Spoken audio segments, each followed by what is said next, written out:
my partner. My name is Ngao. Today we'll make a video as a presentation on the relations between China and Taiwan, divided into 3 parts. The first one, Taiwan history and the overview on its conflict with China over sovereignty. Second, more details on the China-Taiwan conflict. And the last one, the predictions of this relation. In this video, our presentation will be reflected through a so-called creative story. Hope you guys will enjoy it. Here comes the story. In a house in a small village, there is a Chinese couple. They have adopted 2 boys named Taiwan and China. They can't figure out the reason why the 2 boys don't like each other and always have quarrel. The mother is very upset about that, so she always tries to warm up the relationship between them. She asks them for gathering to have talk, but no one means to say anything. She also reminds each boy, but no boys obey that. Feeling desperate, the mother goes to the orphanage where the 2 boys lived before to find out the origin of conflict between the two. Sir Verlac, who manages the orphanage, says that she is also not clear about the reason why the 2 boys are in dispute all the time, because previously, when the orphanage welcomed them, she has realized that they hardly talk to each other. On Victor's advice, she goes to the house of the foreteller, who is highly appreciated for knowing everything in the past, present, or even the future. At the foreteller house, I want to know what happened to our children in the past. Well, such a long story happening a long times ago. You may not believe, but these 2 boys are special. In their previous lives, they were 2 gods governing 2 territories we got Taiwan and China nowadays. Somehow, the 2 souls have been attached to the area. Therefore, if you want to know why they are being like that, you must know what happened to their 2 reasons in the past. And there's no way to make them change their behavior to each other, because it depends on these 2 reason relations. Let me call out our assistants, who will show you the truth between Taiwan and China. Come out. Hello! hi. Hey, it's not your turn yet. So, I will tell you about Taiwan's history, what happened between China and Taiwan in the past, which can partly explain the conflict between these 2 territories. In terms of history, Taiwan is an island located in the southeast of China. It was inhabited by residents from Southeast Asia islands more than 10,000 years ago. In 1600s, it was ruled by the Netherlands for 40 years before the Ming Dynasty and the Qing Dynasty became its next rulers in 1662 and 1683 respectively. In 1895, Japan took over the island due to the Qing Dynasty failure in Sino-Japanese War. When the Second World War ended in 1945, Japan, as a loser, had to give the island back to China. China at that time had the name as Republic of China. In 1949, Chinese Civil War occurred between 2 parties, Communist Party of China, a new rising one, and the ruling government of China at that time, Kuomintang. Kuomintang lost the war, then its leader, Chiang Kai-shek, or he has Vietnamese name and Deng Zui-tai, fled to Taiwan and set up a single-party state there. That's why Taiwan also has the name as Republic of China. Due to the process of sovereignty transference, China and Taiwan have opposite point of view on Taiwan's sovereignty, whether it is an independent country or it is a part of China. Each side has its own arguments. As for China, it bases on the fact that before the Sino-Japanese War, Taiwan was inhabited by Chinese immigrants under Ming Dynasty. China once lost its ruling to Japan, but after the Second World War, Taiwan's sovereignty was returned back to China, and then Republic of China under Kuomintang government. However, Communist Party of China, the current ruling government of the mainland or People Republic of China, defeated Kuomintang, and then consequently Taiwan belonged to the mainland. What is more, China has the recognition from the United Nations as the only lawful representative of China, which means that it has the sovereignty of all of China, including Taiwan. However, Taiwan doesn't agree. From its point of view, the establishment of People of Republic of China in 1949 didn't include Taiwan as its territory. The government of Taiwan has always been the government of Republic of China, and what is more, China hasn't always exercised control over Taiwan. Only under Ming Dynasty, Qing Dynasty, and in the period from 1945 to 1949.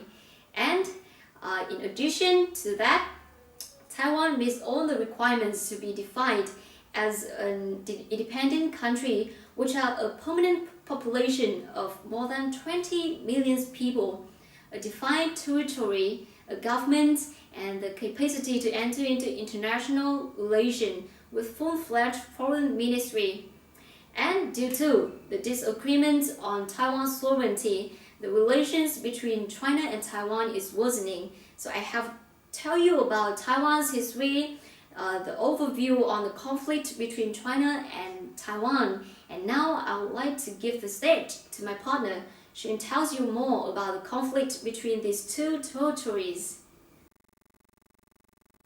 To my partner telling about the origin of conflict between China and Taiwan, and now I would like to give you more information about the political relation between these two governments. The political relation between China and Taiwan is mainly negative and makes no progress.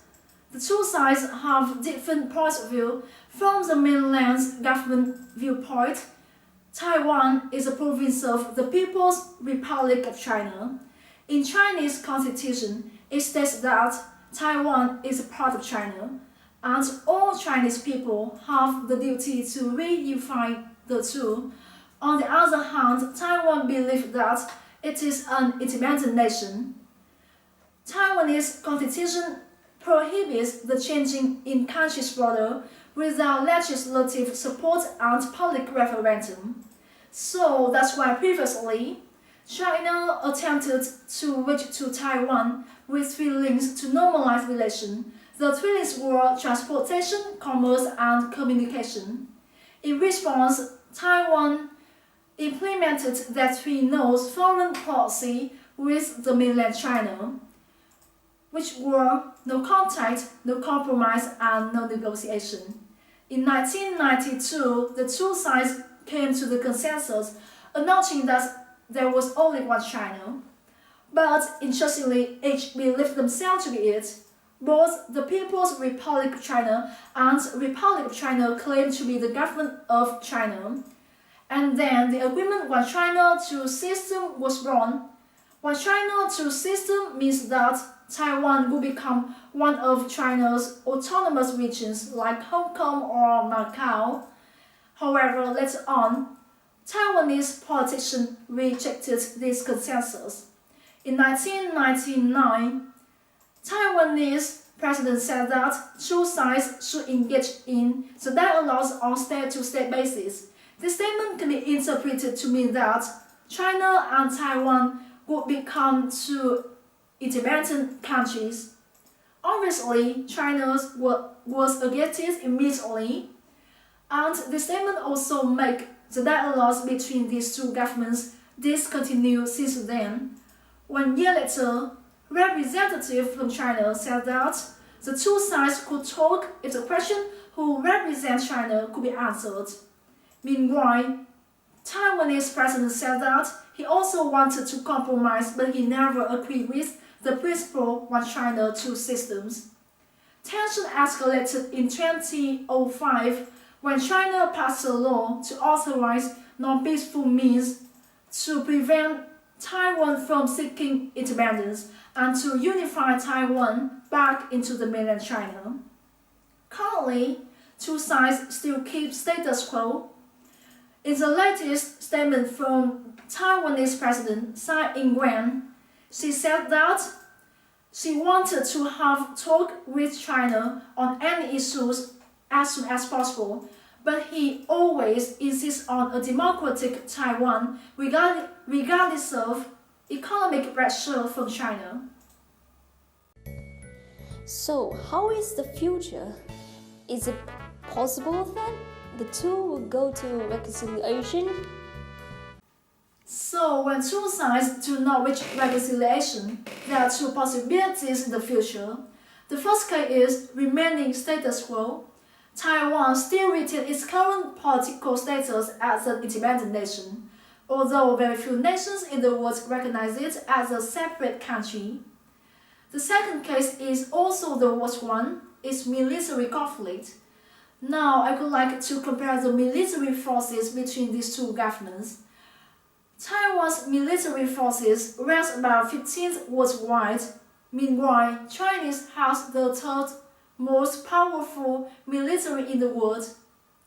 However, despite China's military superiority, Taiwan may have the secret weapon, is the United States. Technically, the United States does not support Taiwanese independence, but it opposes Chinese aggression on the region. Additionally, the United States is the largest arms supplier for Taiwan. During the former President Barack Obama terms, the United States sold Taiwan nearly $2 billion for weapons. In other words, it can be said that although China is stronger than Taiwan in military forces, Taiwan may have the US back. Moreover, most leaders in China can realize that the military conquest of Taiwan is a bad idea if they want to get support from Taiwanese people. Sorry, that's all I can help you. The only thing you can do now is to wait and expect a bright future that can happen to a relation between China and Taiwan, which is not gonna happen soon, I think. So, we have provided you with some information on the relation between China and Taiwan, which has witnessed some positive changes as the two leaders are trying to have talks with each other in spite of the continuous conflict over Taiwan's sovereignty.